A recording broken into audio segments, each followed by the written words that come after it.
Hey, we're going to tie a rockfish clouser on a pro tube. The first thing I'm going to do is I'm going to flare the end of this just a little bit.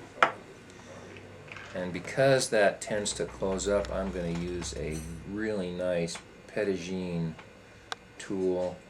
You can use a bodkin. Use some kind of sewing needle stuck in cork if you want to make sure that's open so you can thread your leader.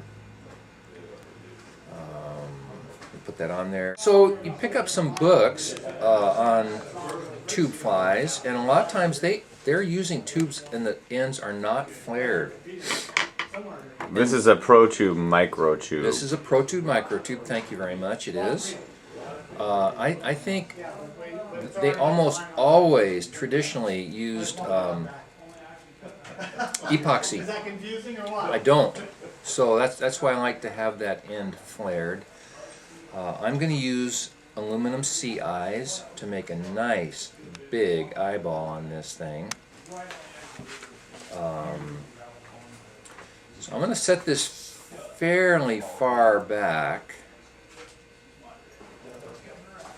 A few turns each way.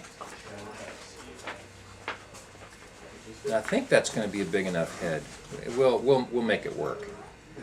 So one of the tricky things about tying a fly like a clouser on a tube is that the tubes are compressible, and if you are not, if you're not careful, or if you get a little bit over rambunctious, you'll be thinking, hey, I got this great fly, and you'll get it off the mandrel, and you'll be out there in the boat, and you'll be trying to put your leader in there, and it won't go because you have compressed the tube too much. So work with it a little bit. I'm gonna maybe put a drop of cement right here. I don't think you definitely don't need super glue tying on a tube. So I'm gonna use first. I'm gonna put on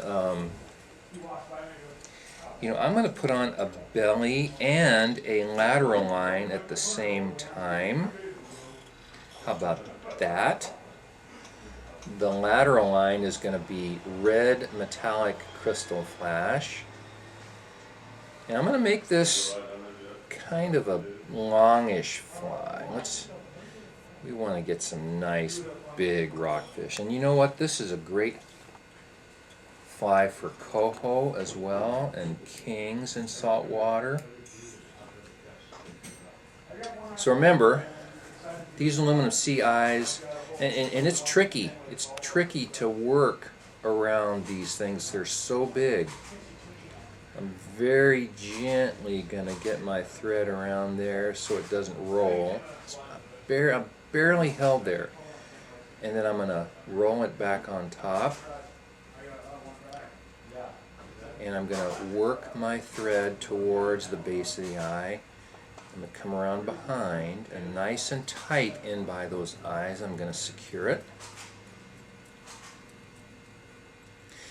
And this tube can tend to roll a little bit, or it may not roll on the mandrel, but it just kind of twists, got a little bit of torsion in it, so you can hold on to those eyes. And I've glued in those pupils earlier. Now you just pull it loose, turn it around, secure it. I've used a clear tube here. You could use a colored tube if you wish. I have some lime green. Sometimes I'll use chartreuse. Actually, I want my blue to be a little bit longer than the lime green, so I'll pull that out. Trim them both off there. So this is going to be the dorsal surface of the baitfish imitation. And again, kind of loose there.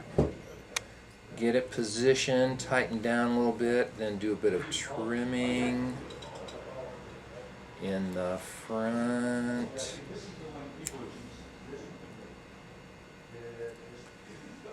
So I used to tie these first and then melt to flare the ends, but I've found it works out better for me anyway, to flare the ends first.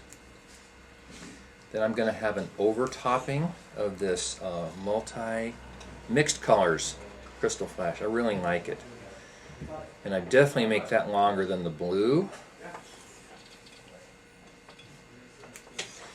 And this ties in very easily on top.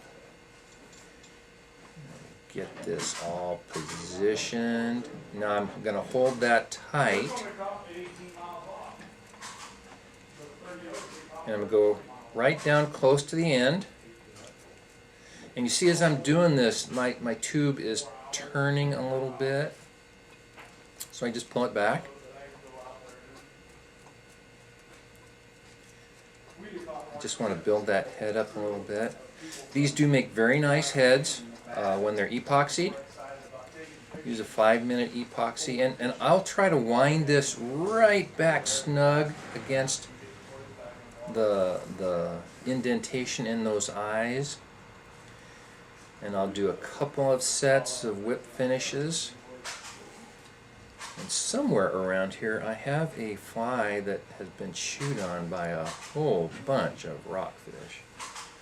I don't know if I could find it on... Oh, I see it. I'll show it to you in a second here. So, here we have our fly. Now I'm going to put on a hook guide. Clear hook guide. You could use a colored one if you wish. Let me show you what it looks like when you have one of these Gamakatsu big game hooks. If I can hang on to it. And that is snugged up in there. Come on, snug up in there. There you go. So this is what your fly will look like.